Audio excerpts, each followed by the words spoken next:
Hello, welcome to the Hofcast episode 18. Tonight we're going to have a topic that I've been wanting to do for quite a while.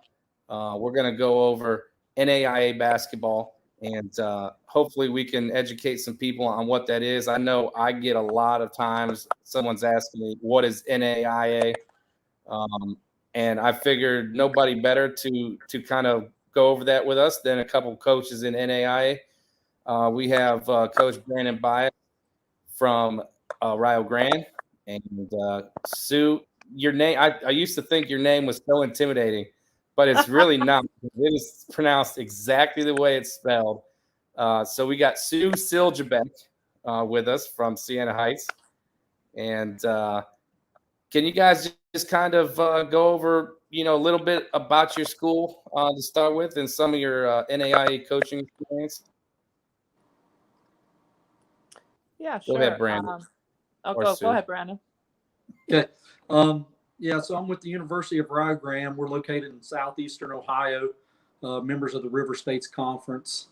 I've coached here. I'm going into my 7th year, my second stint at the University of Rio Grande. I'm the assistant coach and the recruiting coordinator here. The head coach, Coach Smalley, has been the head coach for 29 years. He's got 588 wins, so approaching 600. My other coaching experience was at the NAIA also when I was at the University of Pikeville. I served the same role for Joanna McNamee, who is now the head coach at Boston College. So 2 great mentors for me and my coaching path in the NAIA so far. So that's a little bit about myself and the University of Rio Grande. All right. Well, I started at Siena Heights. I'm starting my 18th year here at Siena Heights University. And Siena's in Adrian, Michigan, which is about 30 minutes north of Toledo and probably right in the middle, 30 minutes south of Ann Arbor, and then about an hour from Detroit. So it's a nice little university in the town of Adrian, city of Adrian. And I'm also going on year 3 of the director of athletics. So that's been a little challenging through this COVID, but I don't know what I was thinking that, doing it through the pandemic, but it's been interesting. But before then I came up from Nicholls State University, which is a small Division I institution in Thibodaux, Louisiana, and had worked at Southern Illinois Carbondale, and then played and coached a year, and then I coached for 1 year at University of New Orleans. So that's been kind of my path, and I bounce back and forth between the North and the South, and have found a place here in the North. Well, I mean, a lot of us people south of the border, we have a hard time getting along with Michigan people, but we'll count you as a Siena Heights person and not a Michigan person. How about that? That's fair. I tell everybody because we do, obviously, Rich, we get into Ohio quite a bit. My only saving grace is the fact that I'm not from there, so I don't get into the battle of Ohio State or Michigan. So I said I don't even want to tell them where I'm from, because we don't handle ourselves very well in the battle of the football Big Ten with being from Illinois. We don't, some people don't even know we have Big Ten football at Illinois. Well, let's just first question. Let's be real broad here. What is NAIA? From a coach's perspective, I know when I try to explain it to people, they always want to know why it's not NCAA, or it doesn't make a whole lot of sense to them. And I try to explain it the best way I can is to say it's just like Coke and Pepsi. Essentially, they're the same. There's a little different taste, but it's the same thing, just different brands with its own twist. So, Sue, go ahead and start off for us and just answer for us, what is NAIA? I think the best way to describe it is it's small college athletics.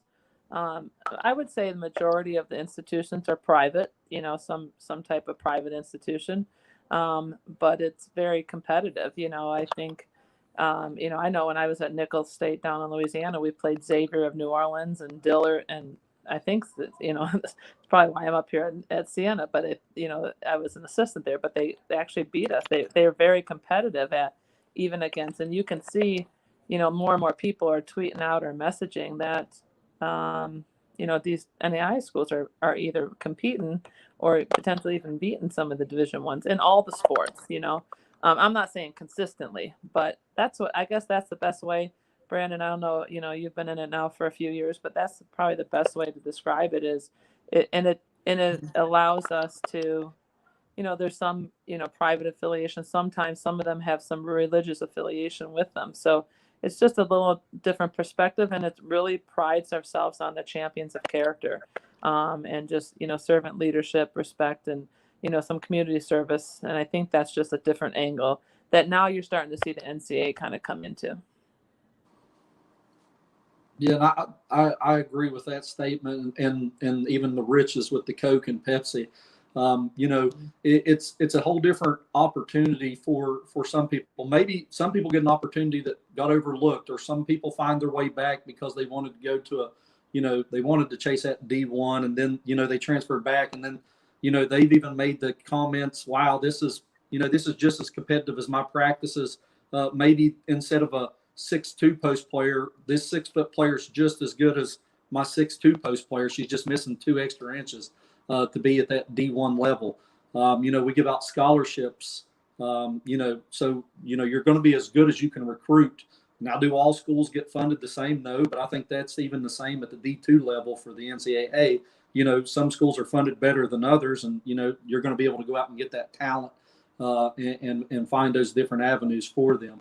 But I think it's very competitive. I mean, unfortunately, we don't get those opportunities to play a lot of NCAA Division I schools, although we try to reach out and do it. But they're pretty honest, and they said they don't want to take a risk of losing to a non-Division I school. I mean, I guess that's props to the NAI whenever people make those type of comments. How is recruiting different for you guys than let's say an NCAA school? I know that there's less restrictions, but how is that an advantage for you guys in the NAIA? Well, I guess I can say it this way. When I left Nicholls and I went, I was at Division I, and I had friends at, the NAI, and I how it is. Rich, sometimes the books aren't right, or you don't have, there's holes in it. I'm like, I'd tell my NAI friends, I'm like, hey, will you go out and talk to go and find that information for me or something? But I joke about it, but you can actually have, you can go out and talk to people. You can, I feel like it's a little bit more, well, obviously it's a bigger net that we cast, I would probably say, but I'm like, you don't have as many restrictions that were maybe put in place, for reasons. I get it, but it was almost too much. And you could go down and, sit with the family and actually talk to them and why you want, maybe mom and dad or grandma or whomever. And, you can actually visit with them. And it seems like we get to know the family a little bit more, than just maybe the athlete, because you're actually there, you're right there with them. And, you see it all the time at events, like, NCAA people are sitting there, and we go up and we're able to talk to them. And I don't know if there's much difference of recruiting except for that. Obviously we're still going after talent. We find, look the same way. We look for the talented players. We look who will fit our institution, and then hopefully we're finding the right fit. But we also don't have, I don't know about you, Brandon, but I feel like, and I say this with love to my D1 people, but I feel like we work harder than them because we don't have a calendar. We're out all the time, we're out, they can only be out so many times, and we can, it's an advantage to us, but we're also spending a lot more time on the road and seeing games. Yeah. With no recruiting dead period. I mean, if we don't go out and pound the pavement, that's on us. We have to go out and watch a kid probably 10, 11, 12 times to gain that interest, compared to if a small Division I school from 7 states away comes and watches them one time. I have to go see them 12, 13, 14 times to garner the same interest, because of, the stigma that's built up around the Division I. So, use to our advantage what we have, which is no recruiting dead period. We can go sit with the family. I thought that's probably one of my strengths in my recruiting is, I can go down and get to know the family. And if I get to know the family, that may give us an edge to get a player that we normally wouldn't get, not normally get, but we may get them to commit at the end of their junior year and not even have to pursue getting an offer during their senior or going into their senior summer. So I know that's paid dividends for us. In the past 3 and 4 years, we've been getting commitments, our number 1 and 2 options early compared to years past. Some of the perks that help the NCAA as far as Division I, for the most part, and even some Division II is the glamour, the gear, the travel, the arenas, that type of stuff. How much different is that for you guys between an NCAA school, if at all? How does that experience for NAIA schools? Obviously, they're all going to be different, but that's the case with Division I too. They're all different. In general, how does that compare? Is it comparable, or is that an advantage for them?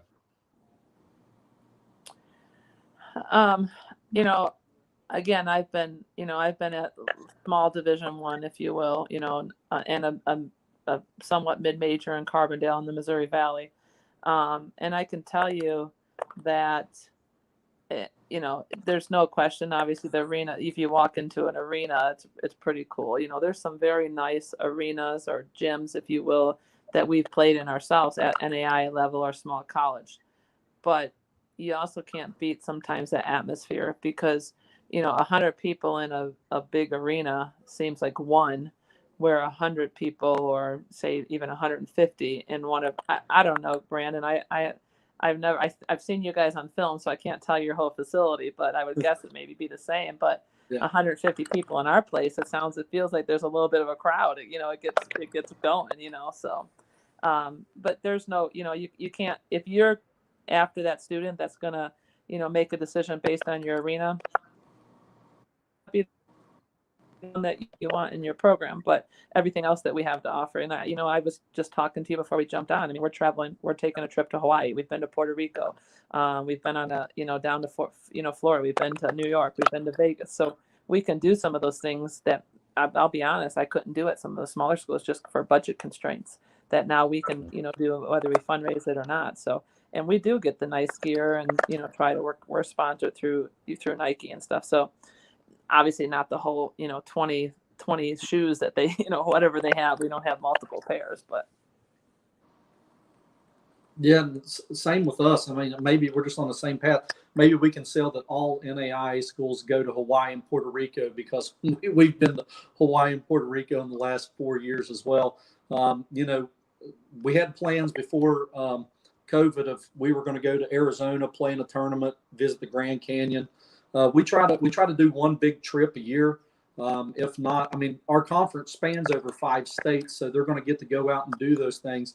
As far as gear, I mean, basketball shoes, travel suit. I mean, all the T-shirts they can handle. Again, we're sponsored by Nike, so they're going to have nice gear and get all those things. I tell them, they're not getting shortchanged. I mean, maybe instead of 3 pairs of shoes, you only have 1. Instead of 19 shirts, you get 11. So, I mean, it's not like they're really being shortchanged anything. When we go out and eat, we don't put a budget on them and say, hey, you got $10 to spend here. And if we win, we always eat better than if we lose. I think that's a rule. If we win, we're eating some Olive Garden. If we lose, you're eating Sheetz gas station food. So I'm sure Coach Smiley's buying ice cream after some yeah. If Coach Smiley, he'd be getting some ice cream and stuff. Yeah.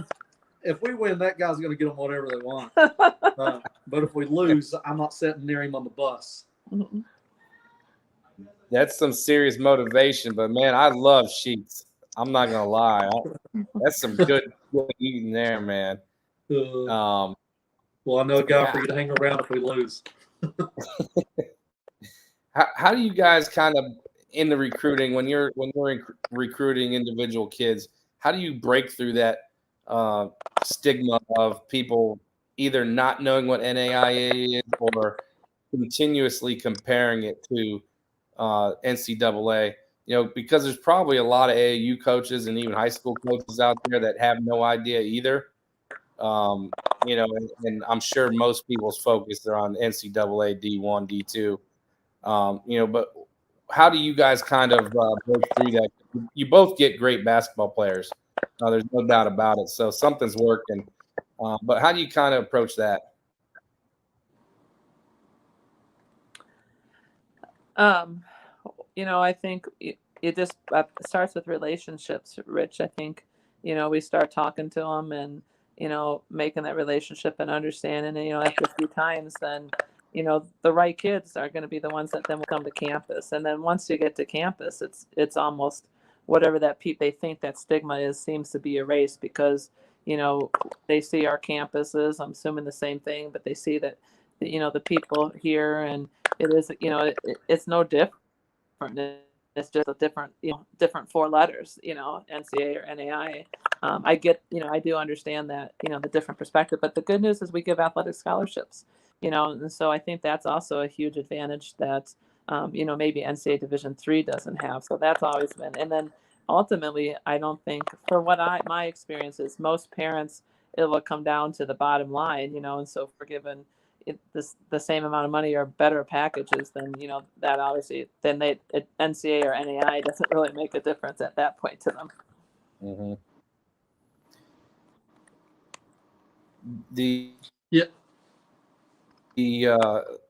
I wanted to ask you guys about this season. I believe that you start a little bit earlier than maybe Division II, but maybe around the same time as D1, and you go a little bit longer. As far as your season, how different is it than an NCAA school, and then even your summer? Everybody knows that kind of D1, they own your summer. At least a month of it. What is the NAIA generally schedule look like during season and in the off season? Yeah, so the preseason, when you're allowed to start 24 weeks back from your last scheduled game. So we scrimmage. Our two scrimmages are usually against NCAA Division II schools. So we usually scrimmage them around October 18th, 19th, 20th. The difference in that is they've been going for like a week, and we've had a month and a half or a month of practice compared to they've went 6 or 7 days. So that's kind of the starting period. As far as summer, unless they're taking summer classes, we can't require them to be on campus compared to, Division I, where they can keep their team on campus and everything. We're very lucky, though, because a lot of our players are within a 2-hour radius, and they just get together and work out together at a central location. But that's as far as at Rio. I can't speak for other programs. Yeah, it's crazy. I'm just, we're kind of in the mix with the Crossroads, the Chicagoland, and us being up here in the Wolverine Hoosier conferences, is that what we're starting. You could technically practice throughout the summer right now. You could actually have your team come in as long as the freshmen are registered in classes, then they can. Now, we don't do it. We just do open gyms and some workouts and skill development, but there's teams that I know have actually, they call it 2-week training camps and bring them in, and they're actually working on their stuff, practicing. I was asked by a Crossroads school to scrimmage them in July, but we would have loved to just do it to play, but we just didn't have the timing that wasn't right for it. But so that's been the advantage, is that our people can come in and actually work out and skill development if they do choose to stay, whether they're in school or not. And I think that's helped develop our programs through the summers. Now, not everybody stays, but you can see the ones that do take a huge step in our program because they've been around a coach. It's different, it's different when a coach does a workout with them or puts them through it than what they do on their own. Even though we hope that's the case, it's just a different level of intensity. One of the things that I like about NAIA is the postseason. You guys, I think most conferences have their conference championships, but the national tournament, I'm guessing both of you have experience in the national tournament. it's different. Can you guys explain, Brandon? We'll start with you. Explain how it is different than every other. Even March Madness is different than that because everybody's in the same area. Can you just talk about the differences there and how you guys like having that all together? Yeah, well, I can speak on our side of it. Before we switched to the current format that we're in, when we had Division I and Division II, Ncaa was separated, and you make it to the national tournament. You've got 32 teams, and you got 6 out of 7 dates straight to be crowned the champion. But now we've expanded it to we're one division, 64 teams make it. There's 16 sites with 4 teams. A 1, 2, 3, and 4 seed. You get spread up between different sites, and then you go and whoever makes it out of that pod gets to go to the final 16. And the final 16 played out to be the champion the following weekend. So to me, I think it's great. Last year we were fortunate enough to make it back to the national tournament. Came up short, but it was a great experience. Next time we'll try to score more than 2 points in the second quarter. But played 3 really good quarters. Story of a team, year to year. Yeah, they're Rich. That's what Brandon was saying. They're changing it. We've combined. We used to be 2 divisions in the sport of basketball only, and this past year we joined.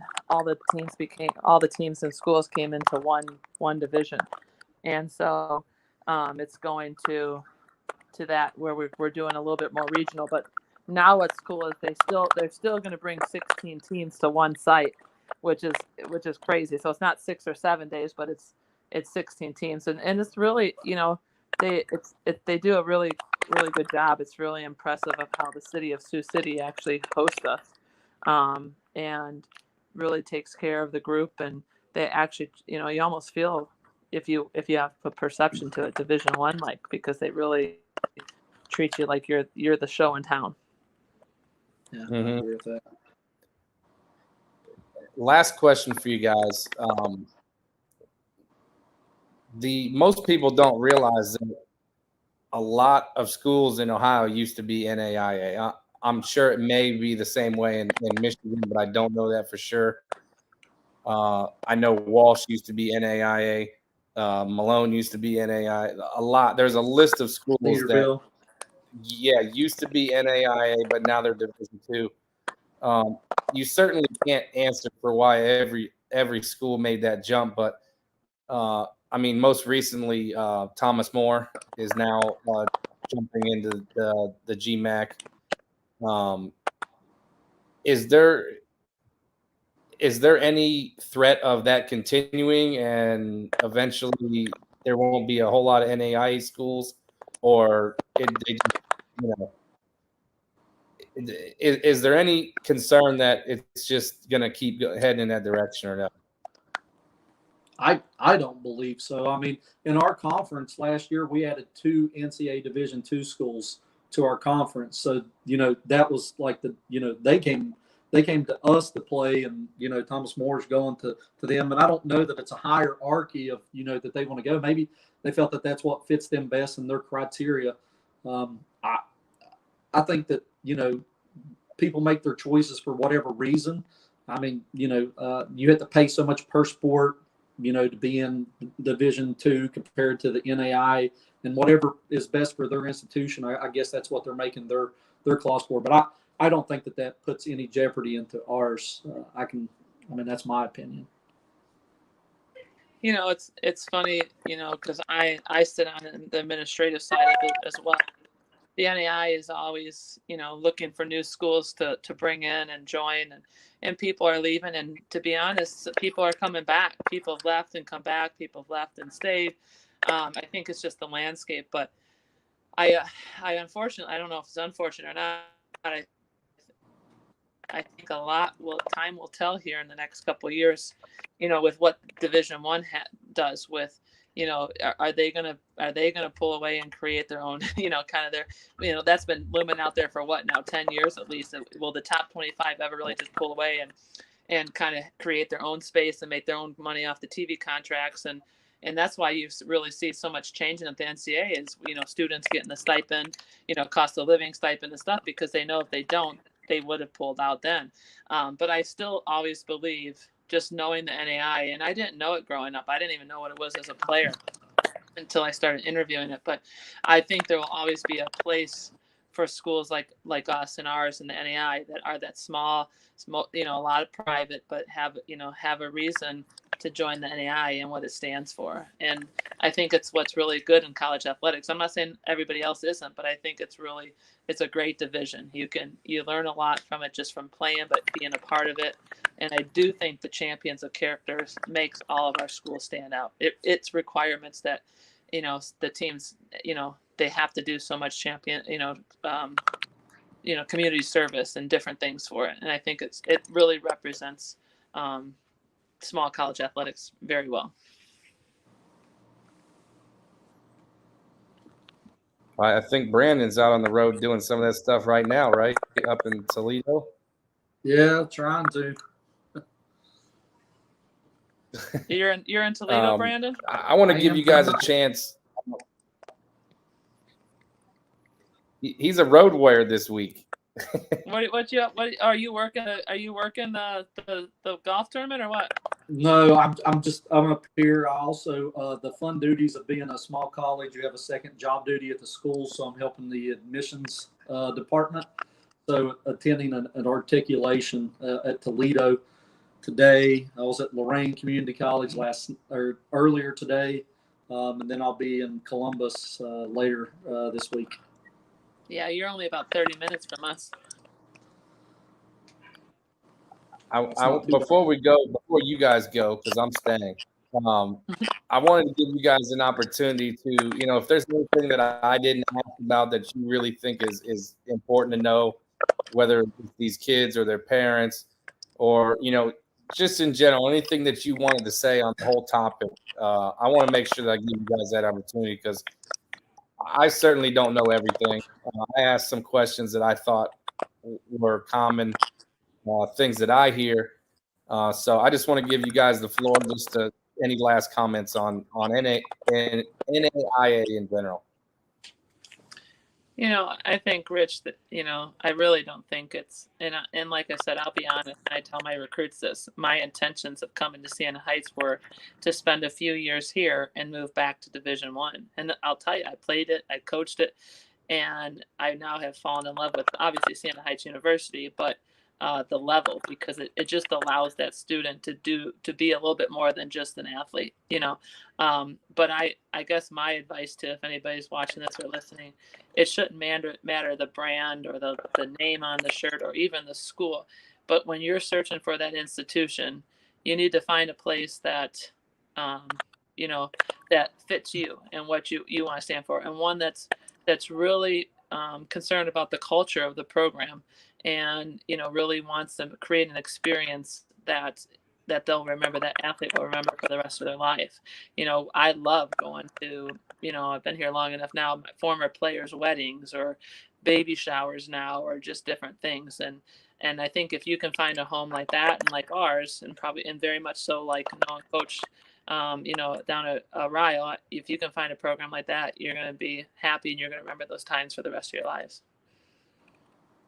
Yeah, and I'd just say along those lines, just do the research, make sure you're going to the place that you want to be and that you fit in well, ask, and see what their philosophies are, and make sure that their system lines up with what you're looking for. And if you can, if it meets your financial needs and you're happy there, make it a priority that it could be an option, and, do it for yourself, because, when it comes August, you're the person that's in that dorm room, not your AAU coach, not your high school coach, not your mom, not your dad. It's you in that dorm room. So you need to make sure you're happy. I would reach out to current players and past players on that team and just ask them questions. We do that all the time. if we have somebody coming in and they want to be a dentist, we have players that graduated that are dentists. Talk to them. How did they achieve that at the University of Rio Grande?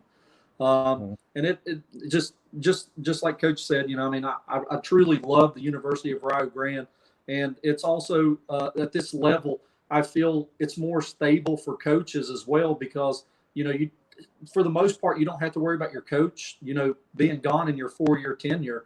Most of the time they tend to stay a little bit longer than whenever you're at the other levels where they're maybe there for 1-2 years and they're trying to branch out to another level.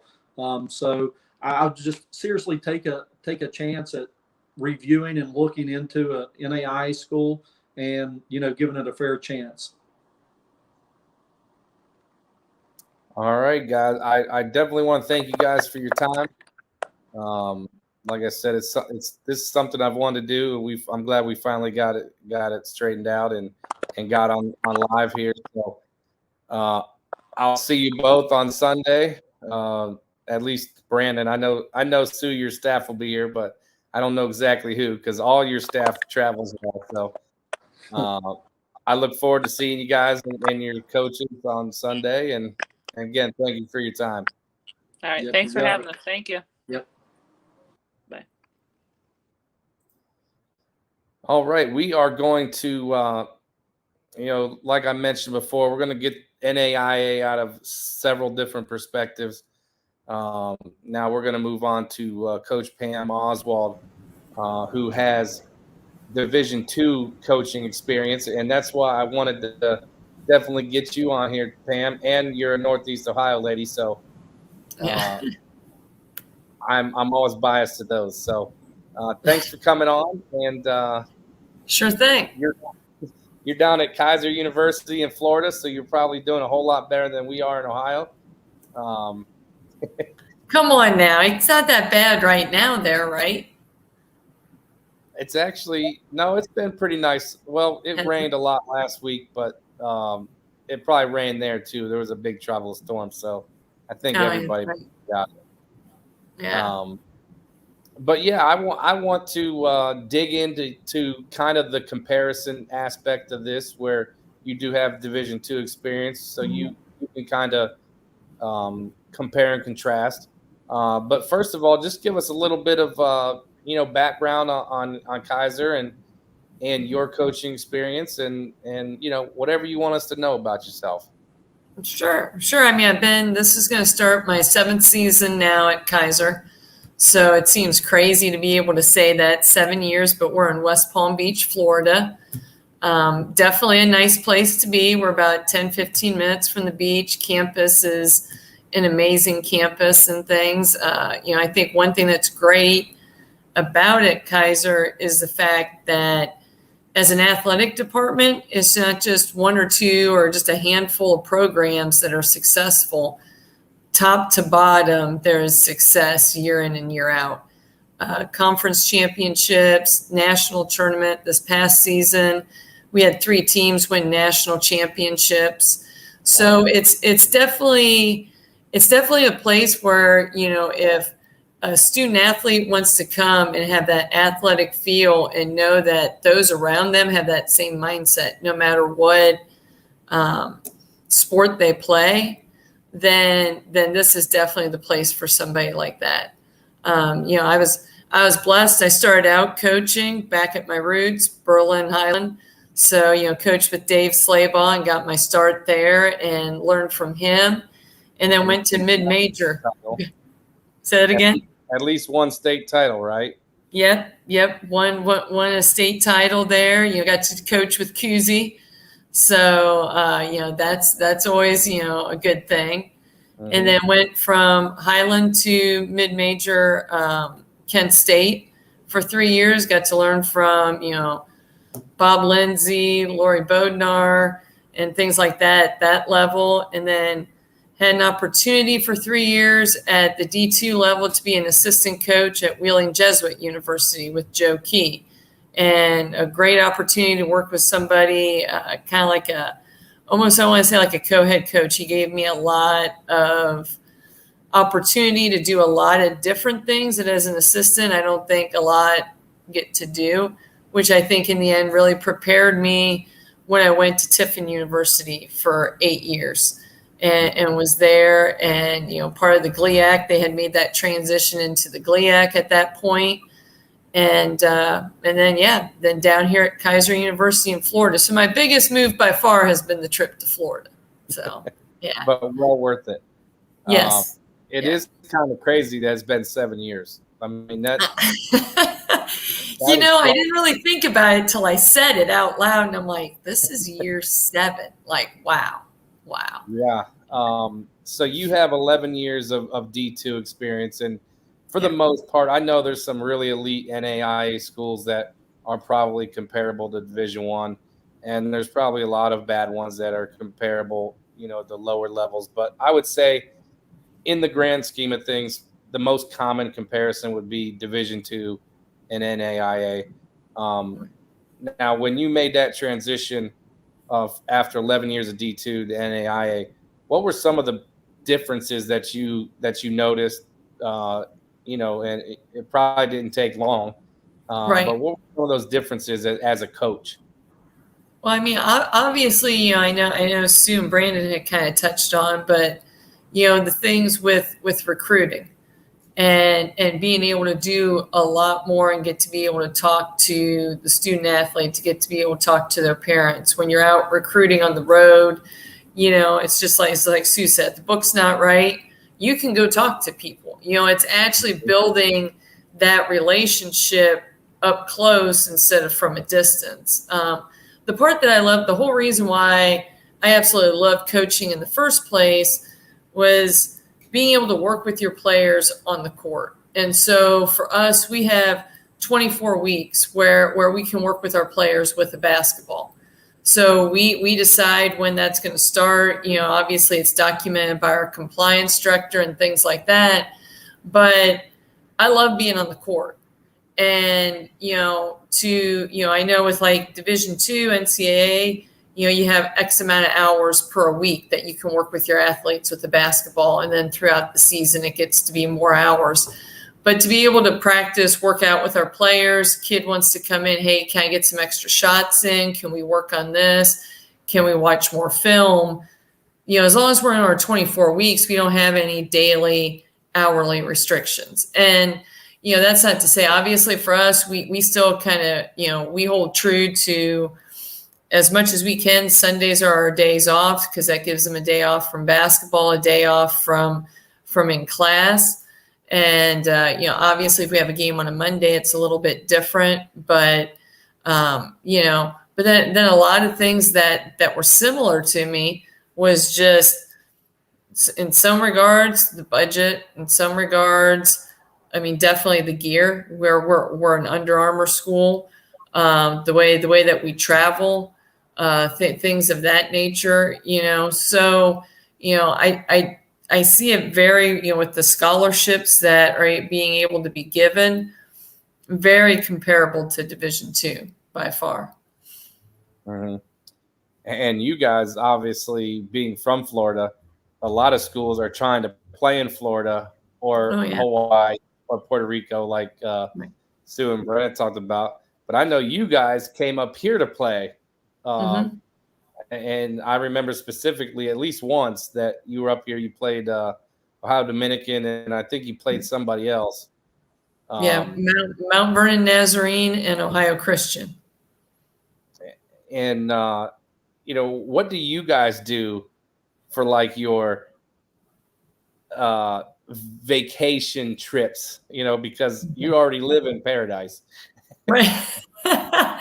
That's very true. That's very, yeah. A lot of our players, obviously we have players from Florida, but we also have had players from Chicago, Detroit, obviously Ohio. This year we have 3 players from Ohio now as well.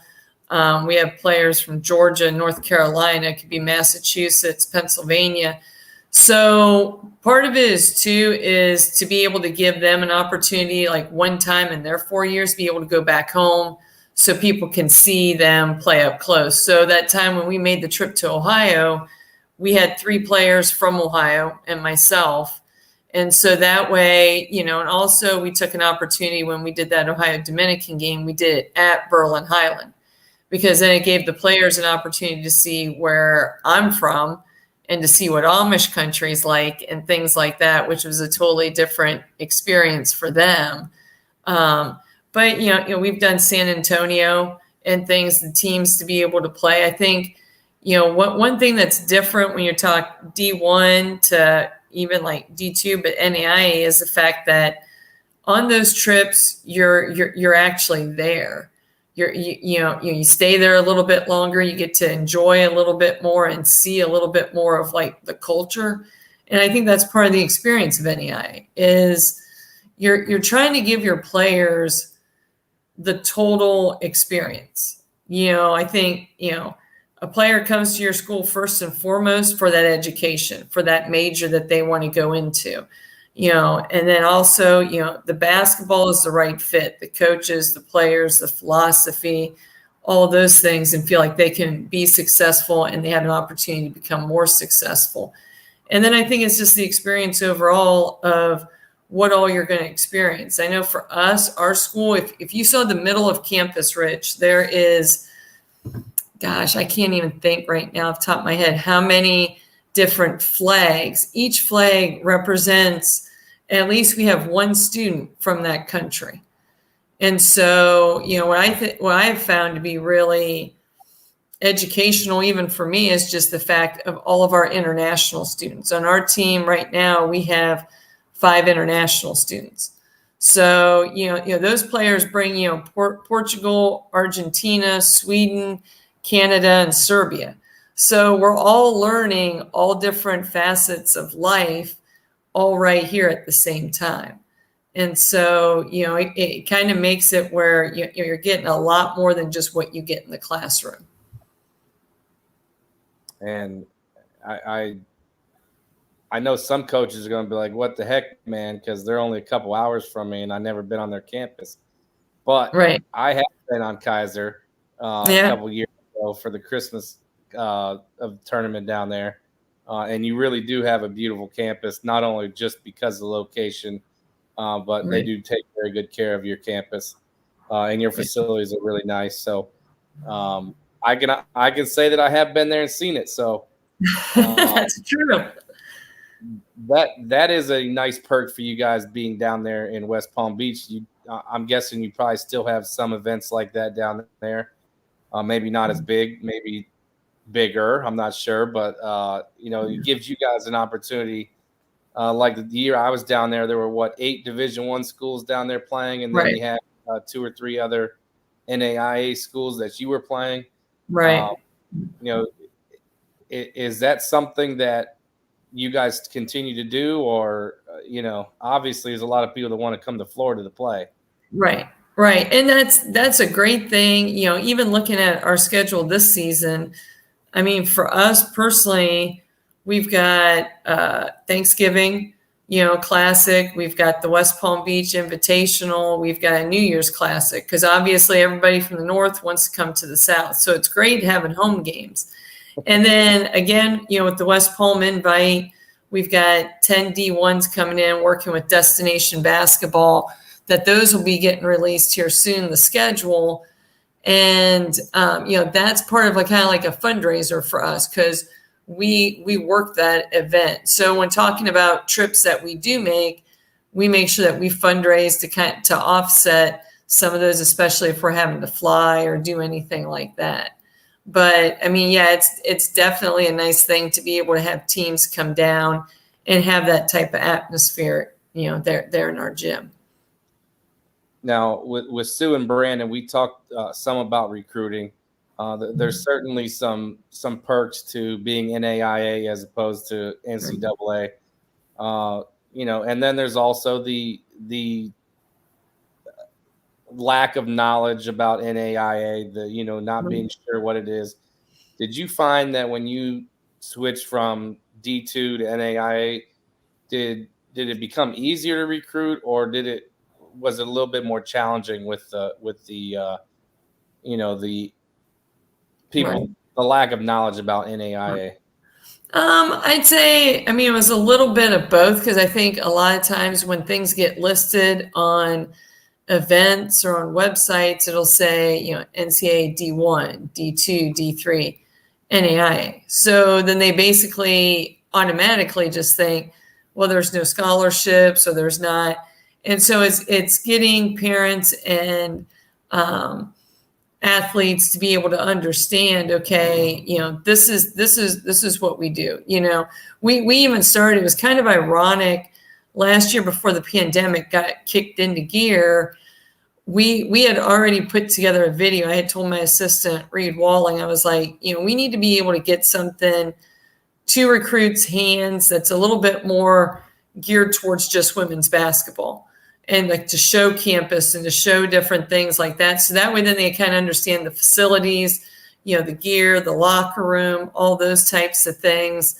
But we've also, my recruiting is probably a little bit different, I would say, than how they are up there in the Midwest, because obviously I'm 5, like once you hit the Florida state line, I'm 5 hours south of that. So I don't, it's, a little bit different when you were in Ohio. You could hit Michigan, Indiana, West, and that's no problem making those trips and things. So becoming a little bit more strategic in things, I would say. Obviously we do a lot more with transfers, but also junior college transfers and things like that.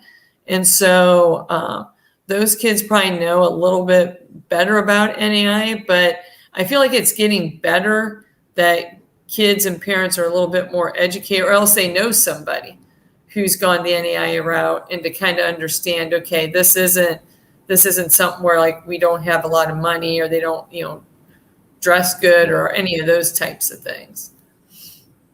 But you also have the ace in the hole, the beach. The beach, that is one of those things that I do have to say, as far as a stress reliever, or maybe you just get tired of your roommate. Mm-hmm. I mean, you never have to worry about it being too cold outside. Yeah. Especially if you're from Ohio, because when I was down there, it was 60, 62 degrees. Oh, yeah. And it felt like 80.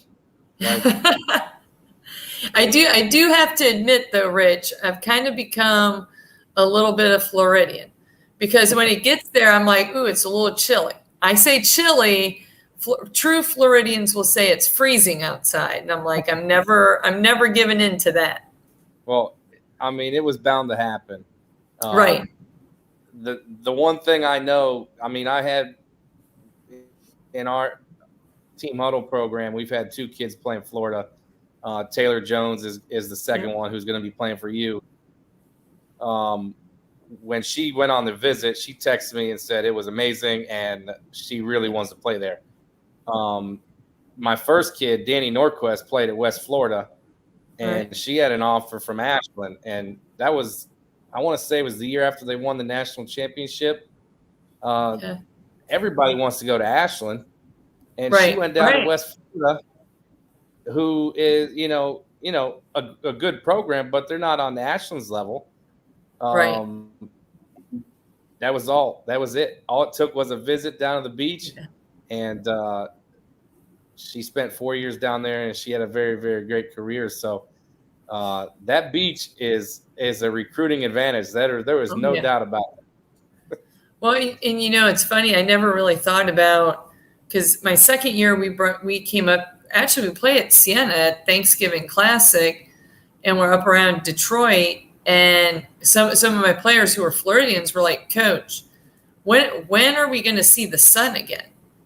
Because it's been 2 days since we've seen the sun, and I didn't even think about it. And I was like, now I actually do, of like, it's sunny, it's nice out, and how much that deals with a person, just mentally, like, oh yeah, I want to get up and go do this and go do that type thing. So definitely a positive. It's very possible during basketball season that your kids could come up here and never see the sun. Right. Oh yeah. Very much so.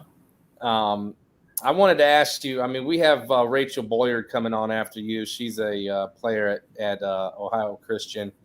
But from a coach's perspective, if you're talking to kids or even not talking to future kids, but the kids that you've coached. And I know you had a couple of them that played for you at Tiffin that also transferred down to Kaiser. What are some of the differences for players between like a Division II and NAIA?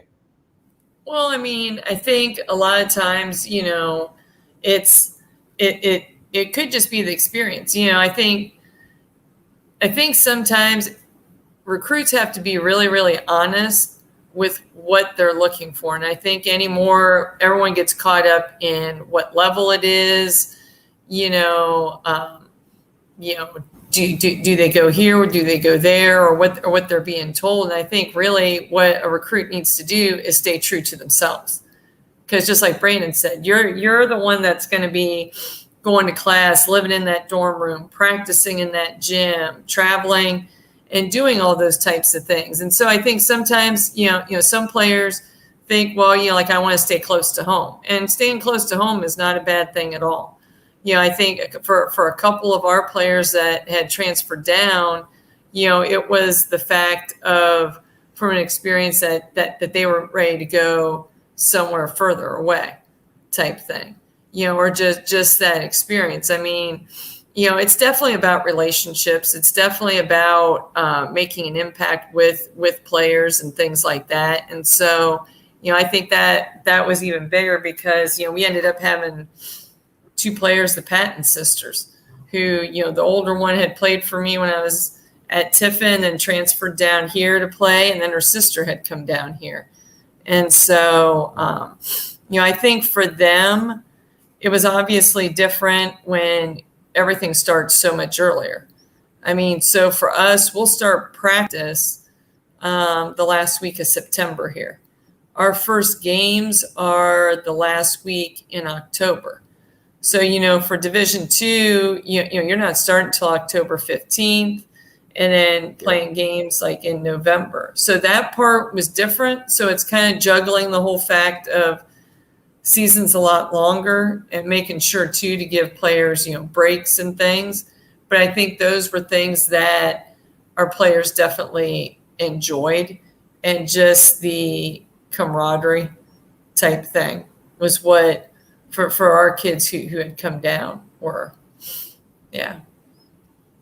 Well, I want to give you a chance for some final words. If there's anything that I didn't ask about or you think is important for people to hear, whether it's players, parents, Right. coaches, I want to give you the floor and give you the opportunity to kind of say anything that you think is relevant. Oh, I mean, I always think, you know, it's kind of like job interviews.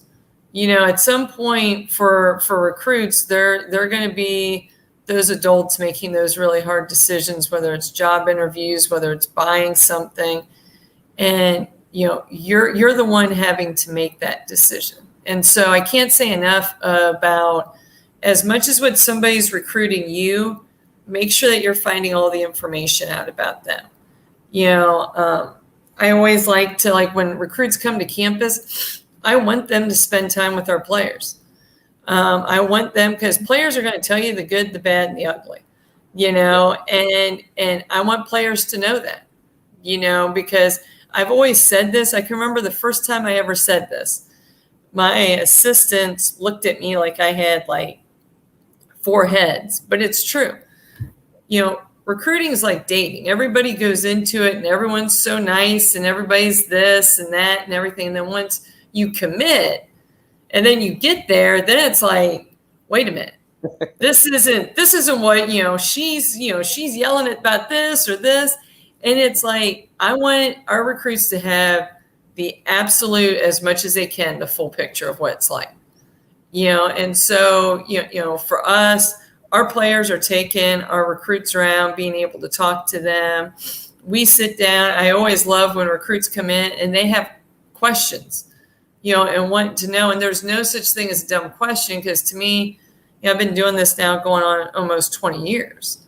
So it's like, you know, for them, it could be the first time going through it, especially for parents. Like, ask those questions. Talk to, you know, if you know former players and things like that, to be able to get a good picture, because where you go to school, that's where you want to be able to go for 4 years. Because I always say it's really, really easy right now because you're being recruited. But if you go somewhere for a year or two and all these things, these red flags and stuff, and then you need to transfer, well, now you're the recruiter trying to have to go through that whole process. Yeah. And, I mean, I've always said, like for us, we're just always going to be blatantly honest. We're going to tell you the truth, even if you don't like it. You're going to know what it's about. And, philosophies are always important. I feel like with coaches, you have some who, have a thing of upperclassmen are the ones to play, or, it's ask those questions. Do you bring in a bunch of junior college? Where am I on your chart? How do you see me evolving in things? Because you want to get a good idea of if that coach also has a plan for you and what their thoughts of, because, for me, we're very much fundamentals driven. We're very much about workouts and things like that. So as good as what a player is, just like a Taylor Jones that played for you guys, to see how good she is now. But the goal is by the end of her senior year for you to be able to come down, watch her play and be like, dang, she was good, but she has really elevated her game. And that's what I tell players. It's a two-way street. So, as hard as what me and my assistant Reed are going to work, you know what, you got to be wanting that just as much. And some kids want that. And, there's a lot of people that think they want it. But then when they get into it, it's like, oh, I don't want to do all that. And so it's really knowing and being true to yourself of what do I really want to do type thing. So, I mean, I can't say that enough, because as much as what the beach is nice and the palm trees are nice and everything, but if your heart's not into, the basketball and the academics, that's not going to make a difference type thing. Yeah. So that's my food for thought, Rich. I love it. And if I had $1 for every time I told my players the coach that's recruiting you is not going to be the same coach as coaching you, that's just a reality. Right. I mean, it's the cold hard truth. And I don't care what coach it is or what school it is. That's how it is. Right. There's no way around it. So kids have to definitely be prepared. Right. Well, tomorrow, take a walk on the beach for me. I can do that for you, Rich. Don't worry. We were down there playing. Well, we saw you down there. Actually, I've seen you like more in the last, 3 months than I've seen the last 3 or 4 years. Yeah. At Tom Jenkins' funeral, then I saw you down in Florida. So I'm really happy that you're having a great time down there. And like I said, take a walk on the beach for me tomorrow. I will. Appreciate you, Rich. Thank you so much for having me on, and appreciate everything you're doing for girls basketball in Ohio. That's huge. Thanks, Pam. I appreciate that. Have a good one. All right. You too. Take care. All right. We'll bye. See you. That was Pam Oswald. She coaches at Kaiser, and she brings a lot of coaching experience from all different levels, D1, D2, and Naia. And we are going to switch gears again, and we're going to talk to a player who has experience at the D2 level and NAIA level. And Rachel, I hope your hair is looking all right, because I saw you in the camera playing with your hair nonstop. It's all sweaty. It looks a little rough. I think it looks fine, so don't worry. You just got out of the gym or what? I did. Got out of an open gym, repping my Family Matters shirt. Yeah. That's right. Love it. Of course. You been hitting the weight room, or are you still getting pushed around? Get out of it. These muscles are getting bigger. Wow, we're supposed to be starting lifting next week, I think. We've just been running a lot, conditioning, but we're hitting the weights soon. So obviously, I know you probably I would say as good as anybody besides your family, I would think, but pretty close. we spent couple years together as you played with our AU program, and you committed to Davis and Elkins out of high school, played there 1 year, had what I would consider a really good freshman year for the average freshman.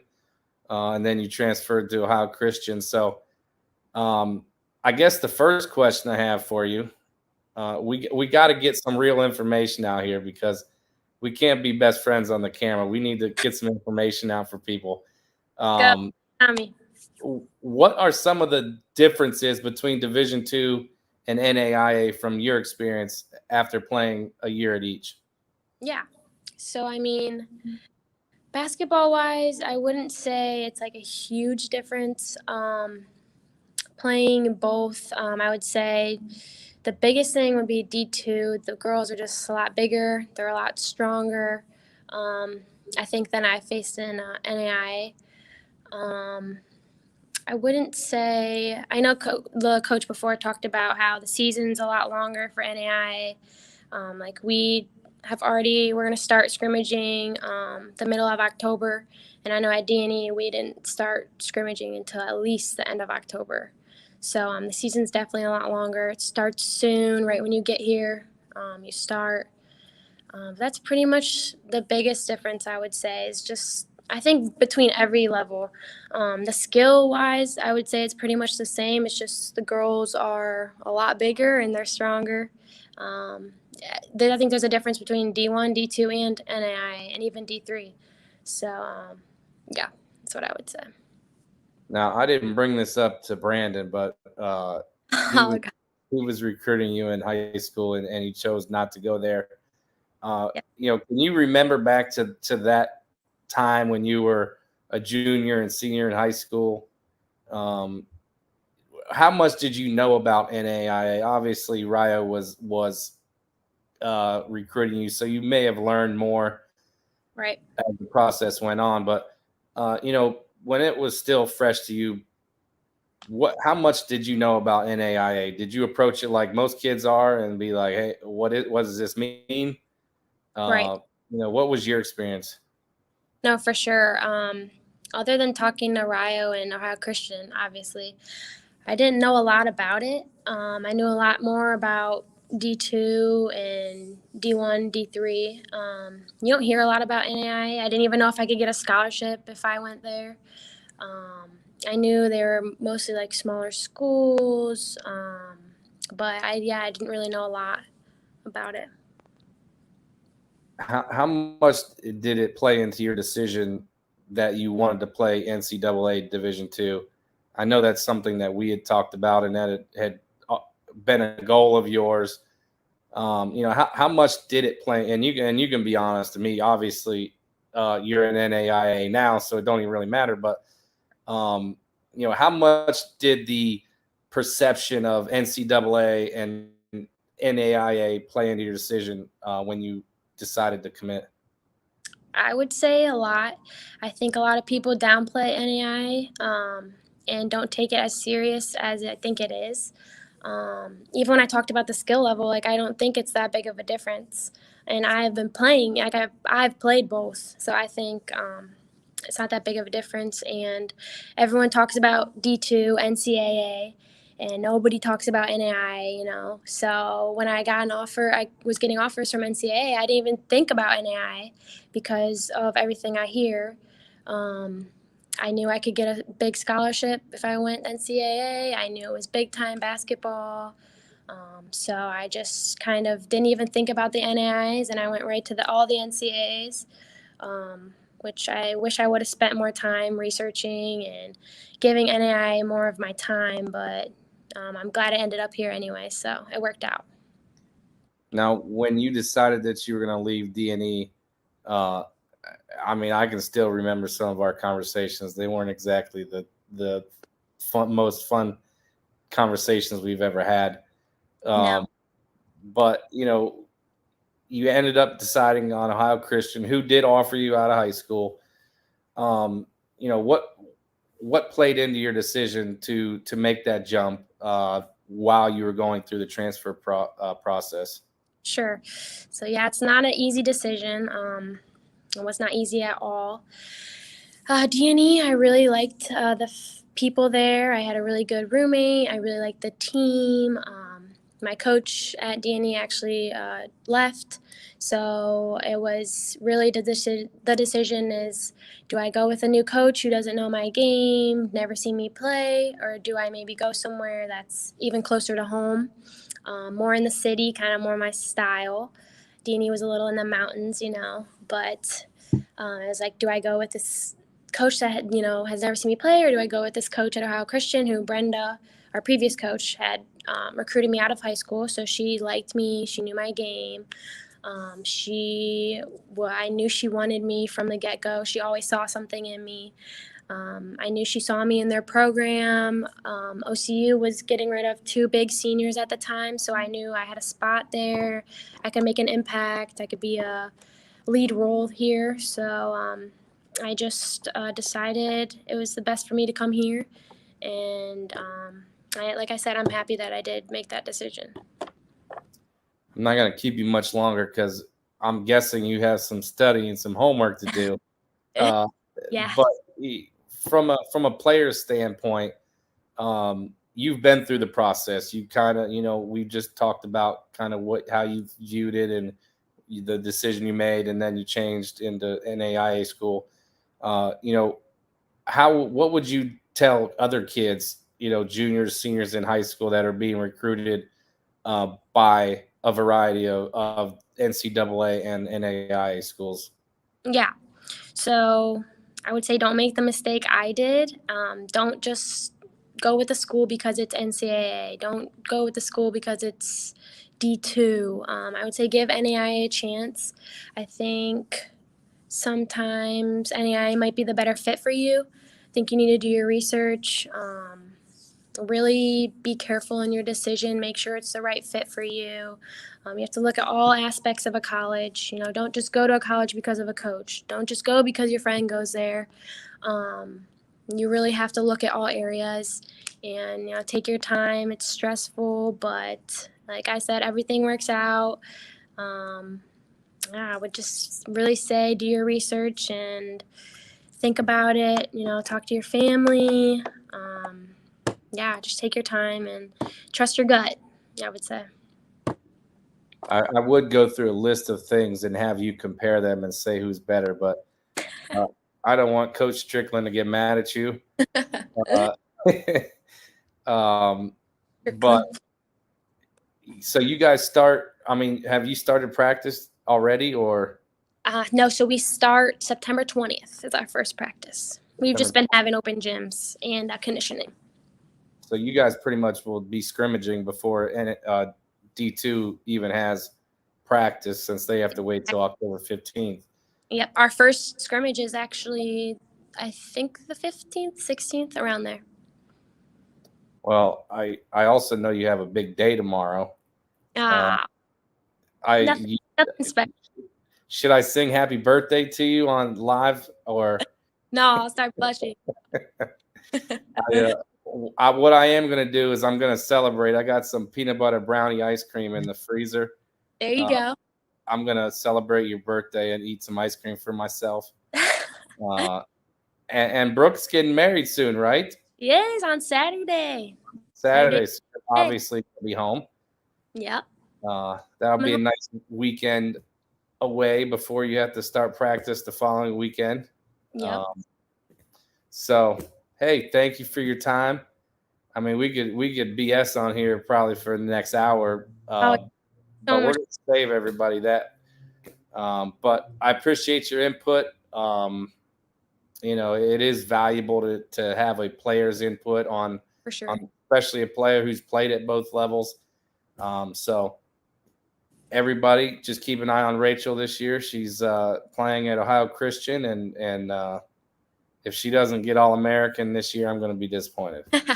I will be too. I'll try my best. All right, Rach. Have a good birthday. I love you, and we'll see you soon. Love you too. Thank you so much for having me. All right, bye.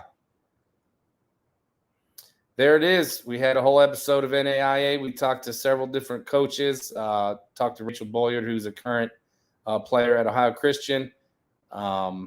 I encourage everybody to, if you have questions, again, NAIA is very comparable to NCAA, just a different type of brand. So if anybody has any questions, whether it's a player or parent, feel free to reach out to me, reach out to any of those coaches, and just get your questions answered. So I want to thank everybody for listening. Another great episode. So thanks for your time, and we'll see you guys soon. Have a good one.